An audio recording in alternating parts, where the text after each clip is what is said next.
Well, actually, Elvis loved the song. That was when he and Priscilla were having their problems, which I met her recently, and she told me that Elvis loved that song, and he had sung that to her on the day of their divorce. For decades, Dolly Parton has been seen as the kindest soul in music, a woman who smiles through everything and holds no grudges. But even the sweetest legends have limits. Behind the warmth, humor, and humility are stories of tension, control, betrayal, and quiet defiance that most fans never hear about. People assume Dolly never clashes with anyone, but that assumption could not be more wrong. Today, we uncover 5 powerful figures who crossed her path and discovered that kindness does not mean weakness. Porter Wagner, the mentor who turned controlling. Before Dolly Parton became a household name, Porter Wagner was the man with the power. He was already a country star, a television favorite, and a trusted voice in millions of American homes. When he invited Dolly to join his show, it felt like a miracle. For a young woman from rural Tennessee, this was the break artists dream of. Porter introduced her to a national audience, gave her a platform, and helped turn her raw talent into something visible. At that stage of her life, Dolly was deeply grateful.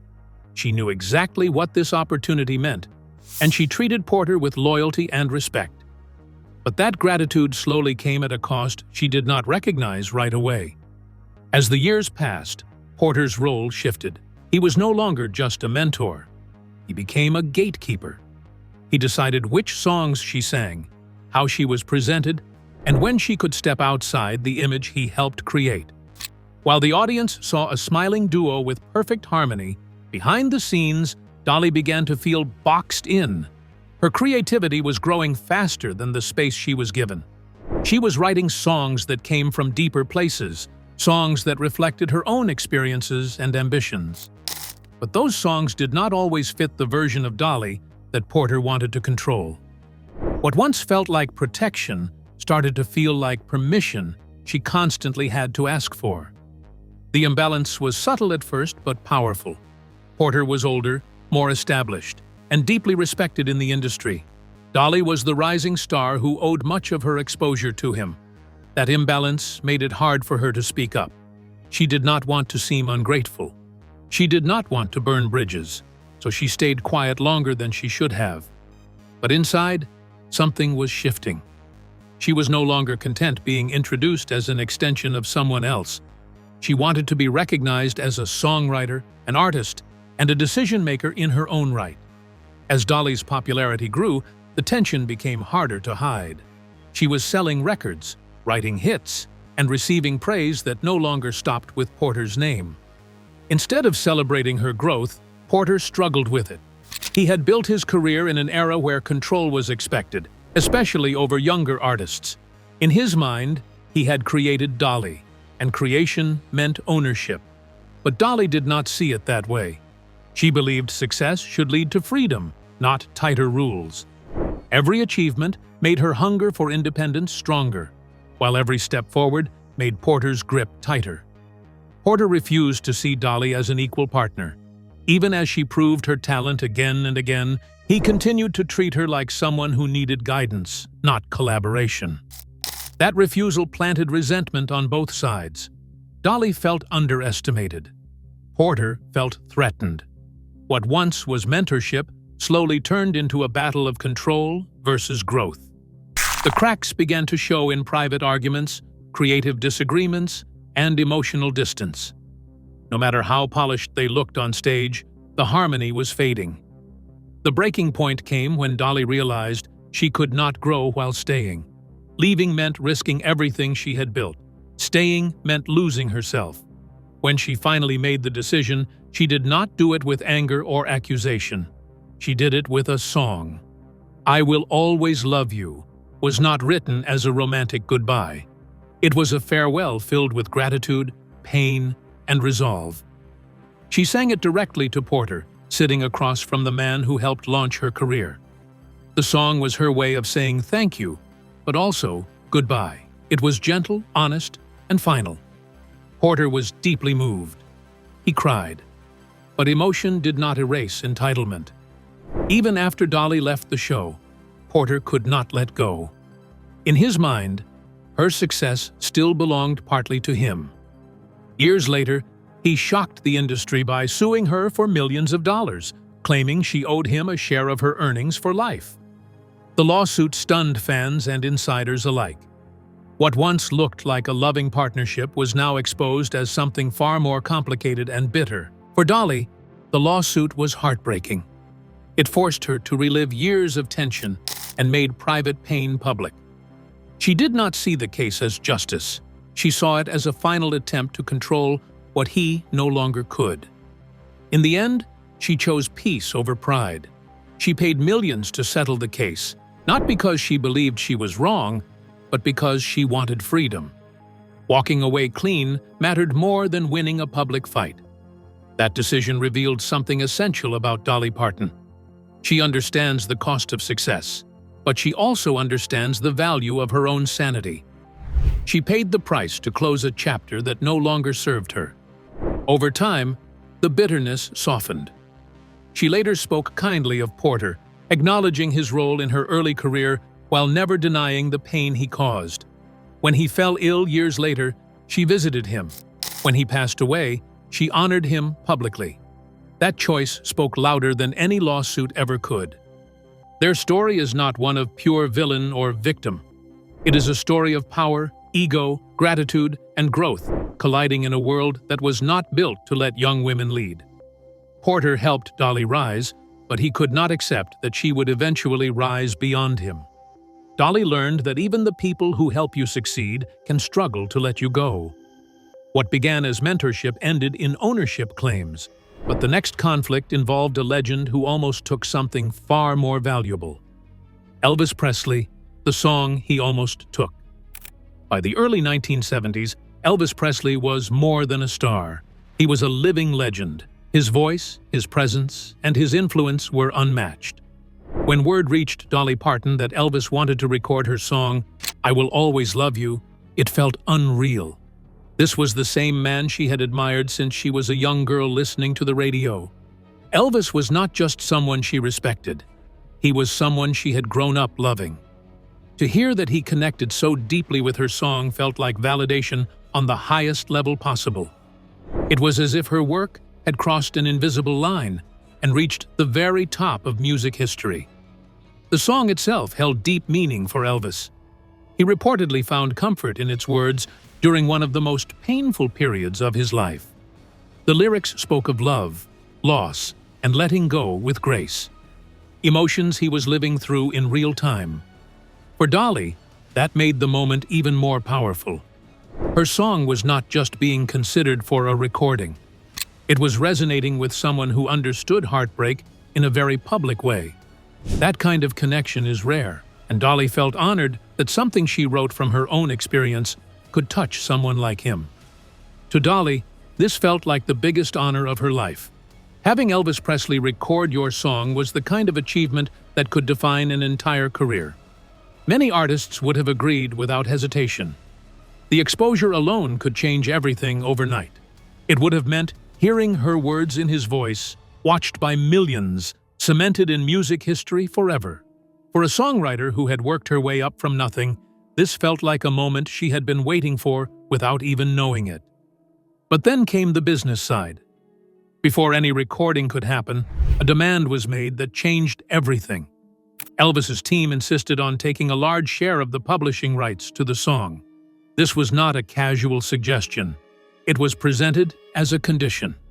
If Dolly wanted Elvis to record the song, she would have to give up ownership. For many in the industry, this was common practice. Powerful artists often took publishing as part of the deal. Songwriters were expected to accept it as the price of success. Dolly understood what that meant. Giving up the publishing rights meant giving up control of the song forever. It meant surrendering future earnings, future decisions, and the ability to protect her work. At that point in her career, songwriting was not just a creative outlet. It was her foundation. She had learned early that owning her songs meant owning her future. Letting go of that ownership would have cost her far more than people realized at the time. The emotional toll of saying no was enormous. Dolly later admitted that she cried all night after making the decision. Turning down Elvis Presley felt almost wrong. It felt like rejecting a once-in-a-lifetime gift. She worried she was making a terrible mistake. She wondered if she would regret it forever. But beneath the fear and sadness was a quiet certainty. She knew that if she gave in, she would lose something that could never be replaced. Saying no was not an act of defiance. It was an act of self-protection. Dolly was still building her career, and she could not afford to give away the very thing that gave her stability and independence. The choice was painful, but it was clear. She chose ownership over approval. She chose long-term security over short-term glory. At the time, few people understood that decision. Many thought she was naive or stubborn. Some believed she had let emotion cloud her judgment. Years later, that single decision reshaped her financial legacy in ways no one could have predicted. When the song was later recorded by another artist and became one of the biggest hits of all time, Dolly owned every part of it. The royalties were massive. They did not just enrich her. They allowed her to invest, give back, and build a life of freedom. That one song funded dreams far beyond music. The long-term payoff proved that her instincts were right. While others chased fame, Dolly protected her foundation. She turned down the biggest name in music and walked away with something far more valuable. Ownership gave her power. It gave her choices. It allowed her to support causes she cared about and build projects that reflected her values. None of that would have been possible if she had given up her rights in that moment. The industry underestimated her business intelligence. Many saw her as a talented singer with a warm personality, not as a strategic thinker. They assumed she would cave under pressure. They were wrong. Dolly understood the system better than most. She knew that respect does not come from being chosen by powerful people. It comes from choosing yourself when it matters most. The story of Elvis and that song remains one of music's greatest what-ifs. What would his version have sounded like? How would it have changed his legacy? Those questions will never be answered. But what is clear is that Dolly Parton's refusal changed her own story forever. It showed that strength does not always look loud. Sometimes it looks like walking away from a dream to protect your future. That moment became a turning point. It proved that Dolly was not just a gifted artist, but a woman who trusted her voice, even when the world told her not to. Linda Ronstadt. When friendship became friction. When Dolly Parton, Linda Ronstadt, and Emmylou Harris came together to form Trio, it felt like lightning in a bottle. Three powerful voices from different musical worlds blended into something timeless and rare. The album was celebrated as one of the finest collaborations of its era, praised for its harmony, emotion, and authenticity. Fans heard unity, friendship, and ease. To the outside world, the partnership seemed natural, almost effortless, as if these women were always meant to sing together. Their voices fit so perfectly that many assumed the process behind the scenes must have been just as smooth. But the image was far kinder than the reality.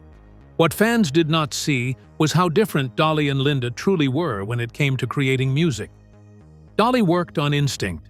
She wrote quickly, trusted her gut, and believed that emotion mattered more than technical perfection. Her creativity flowed fast, and she was used to juggling many projects at once. Linda, on the other hand, approached music with intense focus and precision. She treated the studio like a sacred space, where every note, breath, and phrase had to be just right. She believed that great art required time, patience, and absolute attention to detail. At first, these differences were manageable.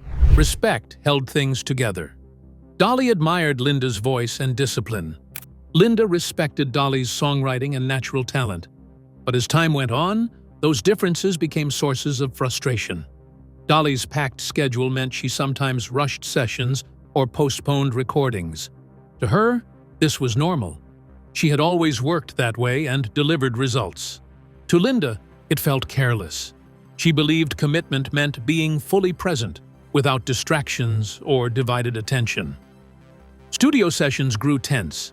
Linda wanted to repeat takes until everything felt perfect. Dolly felt drained by the endless repetition. What energized one exhausted the other. Scheduling conflicts added to the strain. Delays piled up. Conversations became shorter. While no one openly attacked the other, the air between them changed. What once felt joyful began to feel heavy. Respect alone was not enough to prevent resentment. Each woman felt misunderstood. Dolly felt judged for working the way she always had. Linda felt ignored and undervalued when sessions were canceled or postponed. Neither was wrong, but neither was willing to bend far enough to meet the other halfway. Their creative bond, once full of excitement, slowly turned into obligation. The turning point came during work on Trio 2. The project dragged on longer than expected, caught in the middle of conflicting priorities and creative tension. Dolly wanted more time to promote it properly. Linda had reached her limit. She was tired of waiting. In a move that shocked many, Linda released some of the songs that had been recorded for the project on her own album, removing Dolly's vocals entirely. To Linda, this was practical. She wanted the music to be heard. She did not see it as personal, but to Dolly, it felt like a betrayal.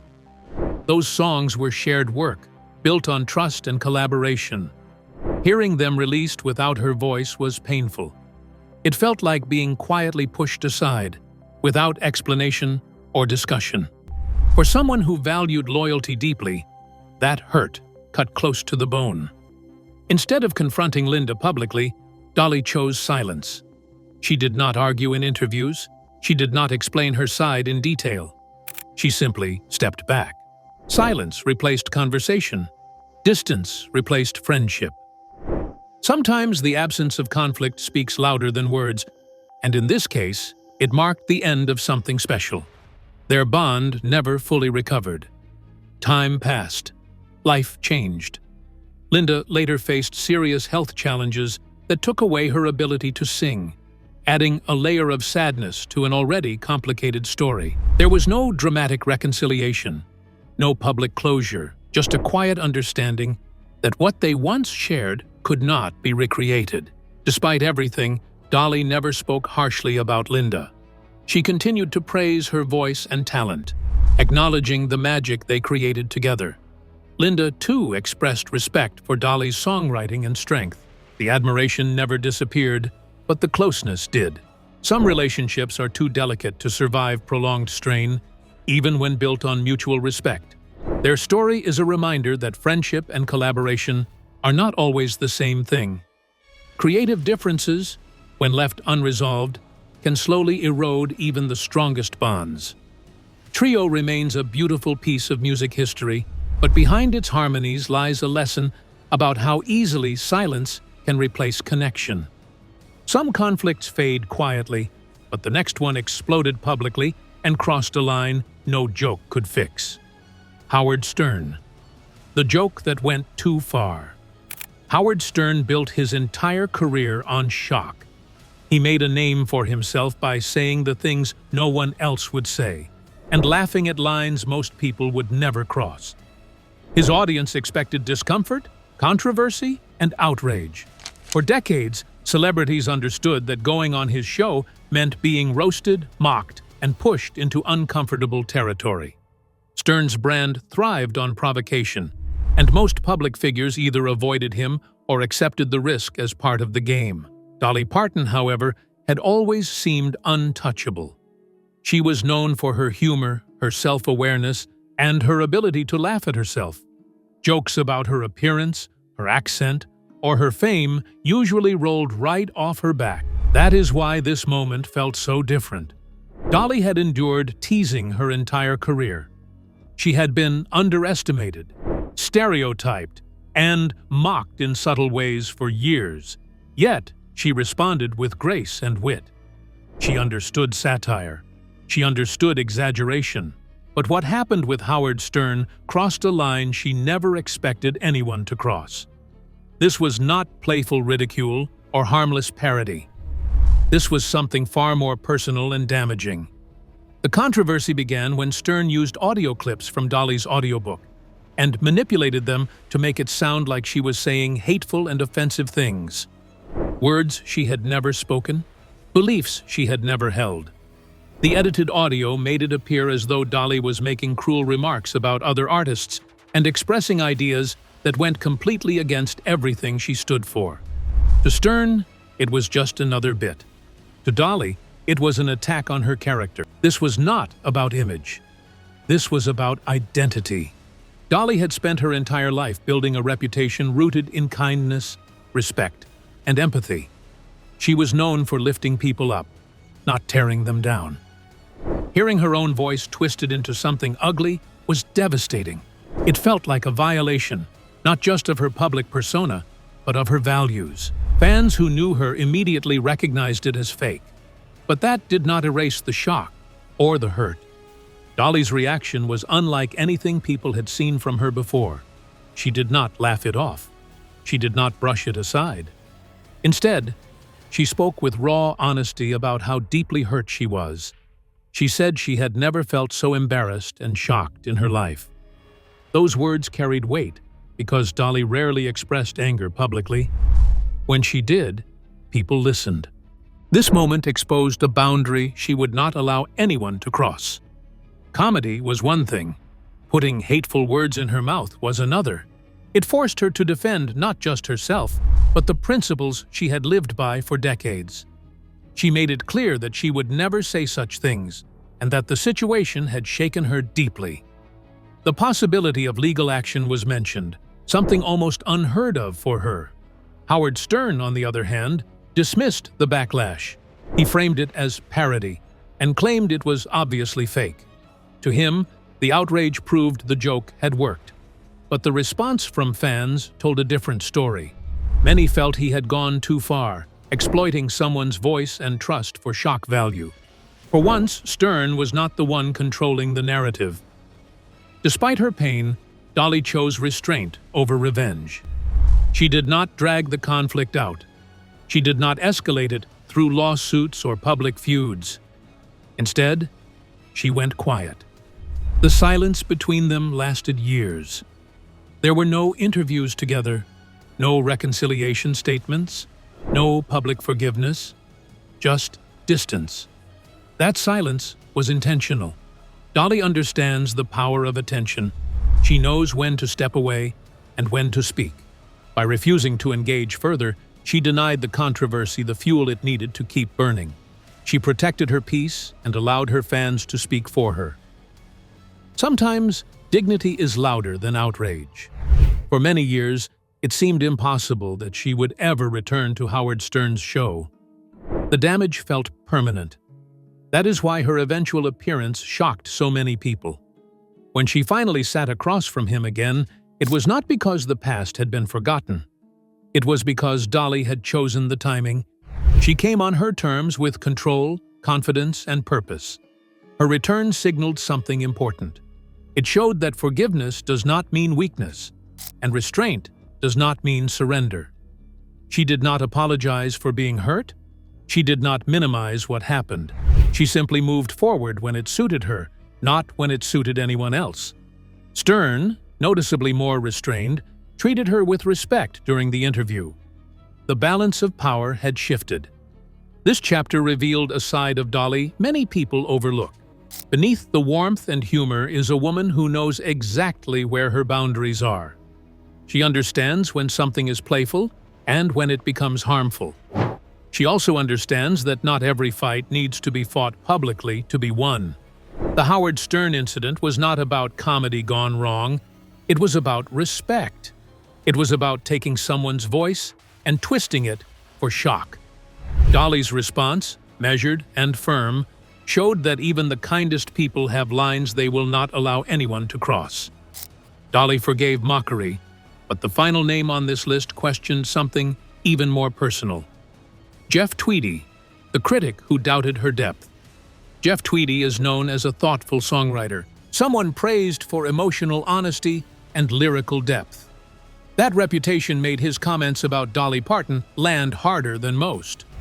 When he suggested that her songwriting lacked depth and implied that her best work ended with Jolene, it sent a ripple through the music world. To some, it sounded like a casual opinion. To many others, it felt dismissive, even disrespectful. Dolly Parton is not just a hitmaker. She is a storyteller whose songs have carried pain, hope, and resilience across generations. Questioning that legacy struck a nerve with fans who saw her work as deeply human, not shallow or simple. What bothered people most was the implication beneath his words. The idea that popularity equals simplicity has followed Dolly her entire career. Because her songs are accessible and widely loved, they are often mistaken for being easy or lightweight. Tweedy's comments echoed that old assumption, suggesting that success and substance cannot exist together. Fans pushed back because they recognized a familiar pattern. When a woman writes songs that connect with millions, her work is often reduced to being catchy rather than meaningful. That reduction ignores the emotional labor behind songs that feel universal. Dolly's lyrics come from lived experience. They are rooted in real moments, real people, and real pain. She has written about poverty, loneliness, heartbreak, jealousy, faith, and forgiveness, not as abstract concepts, but as things she has known intimately. Her ability to turn those experiences into songs that feel simple on the surface is part of her genius. Simplicity does not mean lack of depth. It means clarity. It means knowing exactly what needs to be said and saying it in a way people can feel. There is also a double standard at play. Male songwriters are often praised for minimalism and emotional restraint, while women are expected to prove complexity through obscurity. When men write plainly, it is called honest. When women do the same, it is called shallow. Dolly has always written from the heart, without hiding behind layers of irony or distance. That openness is sometimes mistaken for lack of sophistication, even though it requires immense vulnerability. Criticism often ignores emotional truth because emotional truth is hard to measure. It does not always fit neatly into theories about art or intelligence. Dolly's songs endure because they reflect real feelings in a way that feels immediate and sincere. They do not ask to be analyzed. They ask to be felt. That kind of songwriting reaches people in places criticism cannot touch. Dolly never responded publicly to Jeff Tweedy's remarks. That silence was not accidental. She has spent her career understanding when to speak and when to let time answer for her. Engaging in a public back and forth would have shifted focus away from her work and onto someone else's opinion. She did not need to defend herself. Her catalog already had. Legacy outweighs opinion. While comments fade, songs remain. Dolly's work has been recorded by countless artists, used in films, covered across genres, and passed down through generations. Her influence stretches far beyond charts or trends. It lives in how people feel when they hear her music, in the memories attached to her songs, and in the comfort they continue to provide. Silence can be the loudest answer. By choosing not to respond, Dolly allowed her body of work to speak. She did not challenge Tweedy's right to his opinion. She simply did not give it power over her narrative. That restraint reflects confidence, not indifference. It shows an artist who knows her worth and does not need validation from critics to confirm it. This moment highlighted something important about Dolly Parton. She has never chased approval from elite circles or critics who value complexity over connection. She writes for people, not for arguments. Her songs are not puzzles to be solved. They are stories meant to be shared. That approach has sustained her for decades and will continue to do so long after opinions like Tweedy's are forgotten. In the end, questioning Dolly's depth says more about the critic than the artist. Her music has survived changing tastes, shifting industries, and endless scrutiny because it speaks to something timeless. It reminds people of who they are, where they come from, and what they have felt. That is not simple. That is powerful. Dolly Parton never needed to prove her depth because her life already did it for her. She turned real pain into songs that comforted strangers and private moments into stories the world could share. Long after opinions fade and debates quiet down, her music continues to speak where words fail. It lives in memories, in moments of loss, and in quiet strength passed from one generation to the next. Dolly did not chase validation or approval. She trusted her voice, honored her truth, and left behind a body of work that will always speak louder than criticism ever could. Dolly Parton's story proves that grace and strength can exist at the same time. She faced control, disrespect, and doubt without losing her voice or her values. Each moment tested her, and each time she chose dignity over drama. These stories are not just about conflict, but about knowing your worth and protecting it. Which of these moments surprised you the most? Share your thoughts in the comments. Like this video, subscribe for more untold stories, and watch the next video on your screen for another deep dive into music's hidden truths.